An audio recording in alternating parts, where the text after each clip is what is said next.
Good morning, students. Today we will see unit number 3, Values in Life, which is written by Rudyard Kipling.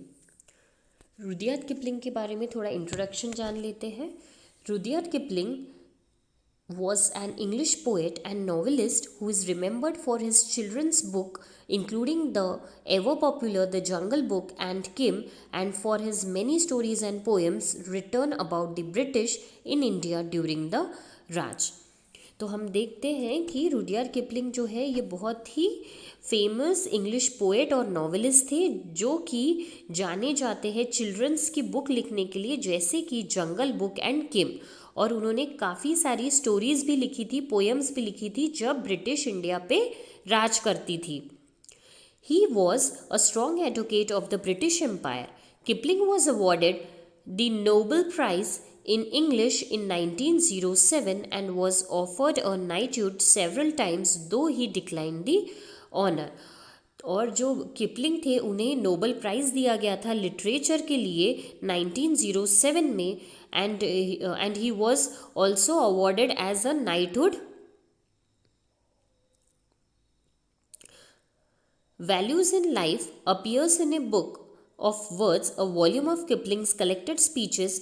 The address was originally delivered in the fall of 1907 to the students at McGill University in Montreal, Canada. और ये जो Values in Life poem है, book है या pros है, ये book of words से लिया गया है, उसका एक वॉल्यूम है. और इस प्रोज में जो रुडियार्ड किपलिंग है वो स्टूडेंट को एड्रेस कर रहे हैं मैकगिल यूनिवर्सिटी मॉन्ट्रियल कनाडा में. तो रुडियार्ड किपलिंग कहते हैं, according to the ancient and laudable customs of the school, I as one of your wandering scholar return have been instructed to speak to you. वो कह रहे हैं कि जो एंशियंट कस्टम्स है स्कूल्स के वो आज भी है, और मैं उसमें का वन ऑफ द स्कॉलर हूँ जो कि रिटर्न आया हूँ, और मुझे बोला गया है आपको इंस्ट्रक्ट करने के लिए, आपसे बात करने के लिए, आपको एड्रेस करने के लिए. The only penalty youth must pay for its enviable privilege is that of listening to people known alas to be older and alike to be wiser. अब जैसे कि रुडियार्ड किपलिंग एड्रेस करने आए हैं स्टूडेंट को, तो वो कहते हैं कि जो स्टूडेंट होते हैं या जो यूथ होते हैं उन्हें एक तरह का पेनल्टी देना पड़ता है पीपल्स को सुनने के लिए. पीपल मतलब कि जैसे जो ओल्डर होते हैं, जो वाइजर नॉलेजेबल पर्सन होते हैं, उनको सुनने के लिए स्टूडेंट्स को एक पेनल्टी देना होता है. On such occasions, youth feigns an air of polite interest and reverence, while age try to look virtuous, which pretenses sit uneasily upon both of them. और ऐसा जब ओकेशन होता है जब स्टूडेंट्स को पेनल्टी देनी पड़ती है अपने से जो वाइजर और ओल्डर होते हैं उनको सुनने की, ऐसे समय पे उन्हें क्या होता है कि एक तरह से पोलाइट रहना होता है, रेवरेंस, जो वाइजर है उनको रिस्पेक्ट देनी होती है, क्योंकि एज जो है इट लुक्स वर्चुअस. और ये सब की वजह से दोनों के बीच में, एक स्टूडेंट और एक टीचर के बीच में जो कंपैटिबिलिटी होती है वो इतनी इजी नहीं होती है. तो फर्स्ट पैराग्राफ में ऑथर हमसे ये सब कह रहे हैं. ऐसे टाइम पे, ऐसे ओकेशन पे क्या होता है, on such occasion very little truth is spoken. और जब ऐसा कंपैटिबिलिटी की बात आती है स्टूडेंट और टीचर के बीच में, तो वो दोनों एक दूसरे से बहुत कम सच बोलते हैं. I will not try to depart from the convention. और ये जो बातें हैं ये रुडियार्ड किपलिंग बोल रहे हैं, ये सब बातों से मैं आप लोगों को दूर नहीं रखूँगा. कन्वेंशंस मीन्स जो ये ओल्ड तौर तरीके हैं, इससे मैं आप लोगों को दूर नहीं रखूँगा. I will not tell you how the scenes of youth are due very largely to its virtues. मतलब कि वो कह रहे कि मैं आपको नहीं बताऊंगा कि वो पाप क्या है, इससे पुण्य क्या है, नॉल ये सब मैं आपको नहीं बताऊंगा. How its ignorance is very often the result of innate shyness. कैसे एरोगेंस मीन्स अहंकार, कैसे जो अहंकार होता है वो शाइनेस के को रिजल्ट करता है, इनेट शाइनेस को. हाउ इट्स ब्रूटिलिटी, ब्रूटिलिटी मीन्स क्रूरता, is the outcome of its natural virginity of spirit, कैसे क्रूरता एक नेचुरल वर्जिनिटी ऑफ स्पिरिट को आउटकम करती है, बाहर आती है. These things are true, but your preceptors might object to such text without the proper notes and emendations. अब ये जो भी बातें हैं, ये सारी बातें एक तरह से सच है, ट्रू है, बट आपके जो प्रिसेप्टर्स है, प्रिसेप्टर्स मतलब टीचर्स, वो क्या करते हैं, इस पे ऑब्जेक्ट करते हैं, मीन्स ऑब्जेक्शन लेते हैं ऐसे टेक्स्ट पे. क्यों? क्योंकि उन्हें प्रॉपर नोट्स एंड एमेंडेशंस चाहिए होते हैं. Amendments means correction. But I can try to speak to you more or less truthfully on certain matters to which you may give the attention and belief proper to your ears. तो Rudyard Kipling कहते हैं कि भले ही आपके प्रिसेप्टर्स जो आपके teachers हैं वो इस पर ऑब्जेक्शन ले, इसे ना एक्सेप्ट करें, लेकिन मैं इन सारी बातों पे कम या ज़्यादा आपसे ट्रूथ पैराग्राफ में बोल रहे हैं. When to use a detestable phrase, you go out into the battle of life, you will be confronted by an organized conspiracy. Third paragraph में वो बोल रहे हैं फिर कि आप डेस्टेबल फ्रेज कब यूज़ करेंगे, या डेस्टेबल मीन्स हेटफुल वर्ड्स कब यूज़ करेंगे, या कब आपको ये सब सुनाई देगा, जब आप एक्चुअल में द बैटल ऑफ लाइफ देखोगे, मीन्स बाहर की दुनिया में जाओगे, तब आप फेस करोगे organised conspiracy. Conspiracy means cut रचना, कॉन्फ्रंटेड मीन्स फेस करना. जब आप बाहर जाओगे दुनिया में, तब आपको कैसा किसी से बात करना, कैसे फ्रेज यूज़ करना, ये सारी चीज़ें आपको पता लगेगी. फिर वो कह रहे हैं which will try to make you believe that the world is governed by the idea of wealth for wealth sake, and that all means which lead to the acquisition of that wealth, if not audible at least expedient. Expedient means useful. तो वो कह रहे हैं कि किससे कैसे बात करना है, ये जब आप दुनिया में जाओगे, जब बैटल ऑफ लाइफ में बाहर मीन्स जाओगे दुनिया, ये बाहर आओगे, दुनिया को देखोगे, तब आपको पता चलेगा कि ये जो वर्ल्ड है ये सारा आइडिया ऑफ वेल्थ पर चलता है. मीन्स पैसे कैसे कमाने हैं, कैसे पैसे का यूज़ करना है, ये सारी चीज़ों पे ही बिजी है, ये सब चीज़ों को देखने के लिए कि कैसे हम ज़्यादा से ज़्यादा पैसा कमा सके. तो थर्ड पैराग्राफ में वो टोटली हमें वेल्थ कैसे कमानी चाहिए वो सब बता रहे हैं. फोर्थ पैराग्राफ में बोल रहे हैं those of you who have fitly embedded the spirit of our university, and it was not a materialistic university which trained a scholar to take both the Craven and the Ireland in England. अब वो fourth paragraph में अपनी university के बारे में बता रहे हैं. वो कह रहे हैं कि आपको ये जो बातें हैं वो सब एम्बेडेड करना, मतलब कीप इन माइंड, बातें अपनी यूनिवर्सिटी की याद रखनी पड़ेगी कि ये जो यूनिवर्सिटी है ये कोई मटेरियलिस्टिक यूनिवर्सिटी नहीं है. यहाँ पे स्कॉलर्स को ट्रेन किया जाता है. कैसे ट्रेन किया जाता है, क्या बोला जाता है, देखिए आगे. Will violently recent that thought, but you will leave and eat and move and have being in a world dominated by that thought. Some of you will probably succumb to the poison of it. वो कह रहे हैं कि अभी जैसे कि आप ये यूनिवर्सिटी में आ चुके हैं, तो आपको ये पता करना चाहिए, पता होना चाहिए कि ये यूनिवर्सिटी मटेरियलिस्टिक यूनिवर्सिटी नहीं है, जबकि ये जो स्कॉलर्स हैं उनको ट्रेंड करती है अच्छी बातों के लिए और वायलेंस नहीं सिखाती है. ऐसा वो रुडयार्ड किपलिंग अपने स्टूडेंट्स को एड्रेस कर रहे हैं. लास्ट लाइन में वो कहते हैं some of you will probably succumb to the poison of it. Succumb का मतलब होता है फेल टू रेजिस्ट प्रेशर. लेकिन वो बोल रहे हैं कि ये जो मैं बातें बोल रहा हूँ ये आप लोगों को एक साथ जो बोल रहा हूँ ये रेजिस्ट करना पॉसिबल नहीं है. कुछ लोगों को मेरी बातें अच्छी लगेगी, लेकिन कुछ लोगों को मेरी बातें गलत लगेगी.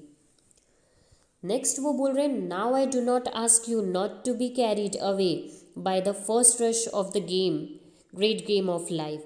अब वो क्या बोल रहे हैं, अब मैं आपको ये नहीं बोलूँगा कि आपको क्या करना है, रश करना, first rush of the great game of life. Game of life मतलब टू अर्न मनी, वेल्थ.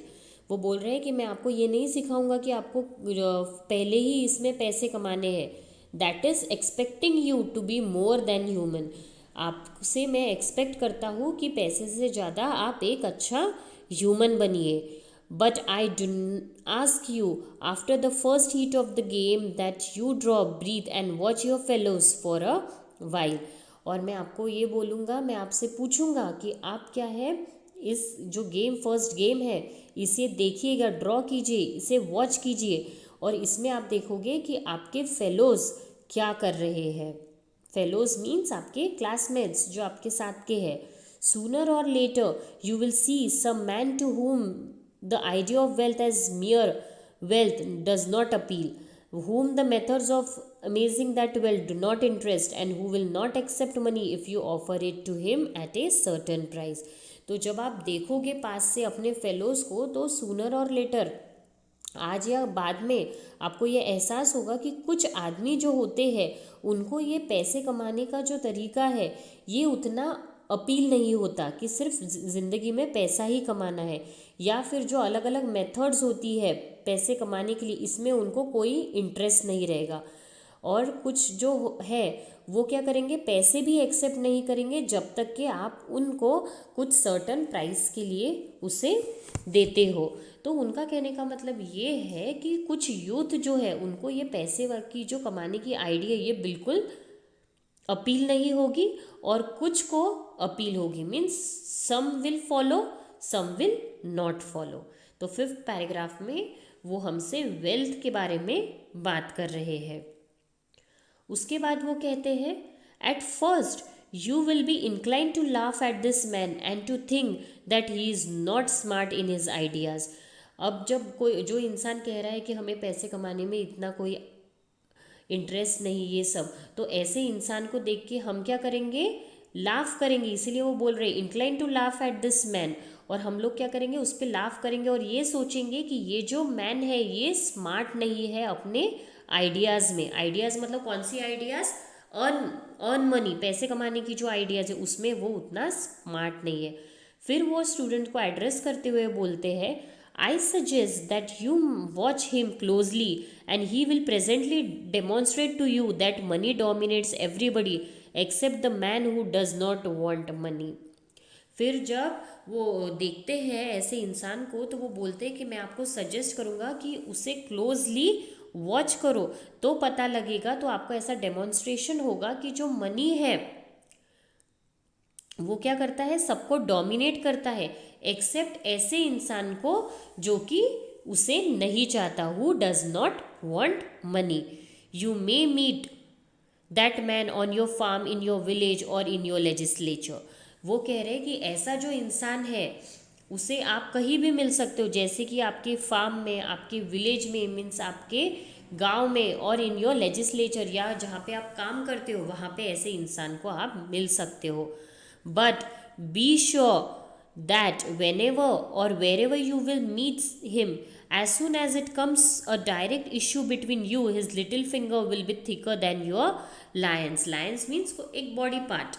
तो वो कह रहे हैं कि अगर सूनर और लेटर अगर ऐसे इंसान को आप देखते हो whenever और wherever, कहीं भी या कभी भी, तो आप देखोगे कि उसकी जो लिटिल फिंगर है वो आपके लायन से काफ़ी थिकर होगी, मीन्स काफ़ी बड़ी होगी. आपकी छोटी फिंगर से उसकी जो ये है वो हमेशा बड़ी रहेगी, उसकी छोटी फिंगर आपकी लाइन से बड़ी रहेगी. You will go in fear of him, और जब ऐसे इंसान को आप देखोगे तो आप उससे डरने लगोगे. He will not go in fear of you, आप उससे डरने लगोगे मगर वो आपसे नहीं डरेगा. You will do what he wants, he will not do what you want, और ऐसे इंसान आपसे सब कुछ कराएगा लेकिन वो आपके लिए कुछ नहीं करेगा जो आप चाहते हो. You will find that you have no weapons in your armoury with which you can attack him, और जब ऐसी कंडीशन आ जाती है तो आप कहते हो कि मेरे पूरे वेपन्स अब आर्मरी के ख़त्म हो चुके हैं, there is no weapon in your armoury, और जिससे आप उससे लड़ सको. No argument with which you can appeal to him, whatever you gain he will gain more. तो रुdyard किपलिंग बोलते हैं जब आप ऐसे इंसान को मिलते हो तो आपको मिलते हैं तो आप उससे डरने लगते हो, वो आपसे नहीं डरता है. वो जो कहता है आप उसे उसके लिए करते हो बट वो आपके लिए नहीं करता. He will find that you have no weapons in your armoury, और उसे लगेगा कि आपके अभी आर्मरी में कोई वेपन नहीं है उससे अटैक करने के लिए, और ना ही कोई आर्ग्यूमेंट है कि वो आप उससे लिए कुछ अपील कर सको। और क्या होगा, इस वजह से वो हमेशा आपसे ज़्यादा कमाएगा और आप उससे कम कमाएंगे। तो पूरे पैराग्राफ में वो यही कह रहे हैं। तो आई होप आपको यहाँ तक की स्टोरी समझ आई है। ये 6 पैराग्राफ्स में ऑथर क्या कहना चाहते हैं, जैसे कि पहले इसमें वो कस्टम्स की बात करते हैं, सेकंड इसमें वो इग्नोरेंस, ब्रूटलिटी, स्पिरिचुअलिटी, वर्जिनिटी, इन सब की बातें करते हैं। थर्ड पैराग्राफ में वो हमें डेस्टेबल फ्रेज कहाँ यूज़ करना चाहिए उसके बारे में बात करते हैं। फोर्थ में हमने देखा वो यूनिवर्सिटी के बारे में बोल रहे हैं कि वो स्कॉलर को ट्रेन करती है कि वायलेंस नहीं करना चाहिए। उसके बाद हमने देखा फिफ्थ, इसमें वो गेम ऑफ लाइफ की बात कर रहे हैं, ऐसे इंसान की जिसे पैसे कमाने में कोई इंटरेस्ट नहीं है। और लास्ट इस हमने जो आज देखा उसमें हमने देखा कि वो ऐसे इंसान को हम कहाँ मिल सकते हैं, वो बता रहे कि वो फार्म में हो सकता है, विलेज में हो सकता है, या लेजिस्लेचर में हो सकता है। और जब हम ऐसे इंसान को देखते हैं तो हमारे में क्या चेंजेस आते हैं, हम उससे डरने लगते हैं, जो वो कहेगा हम सुनते हैं, और हमारे पूरे वेपन्स ख़त्म हो जाते हैं, वो हमसे ज़्यादा कमाने लगता है। ये सारी बातें वो कहते हैं। So thank you.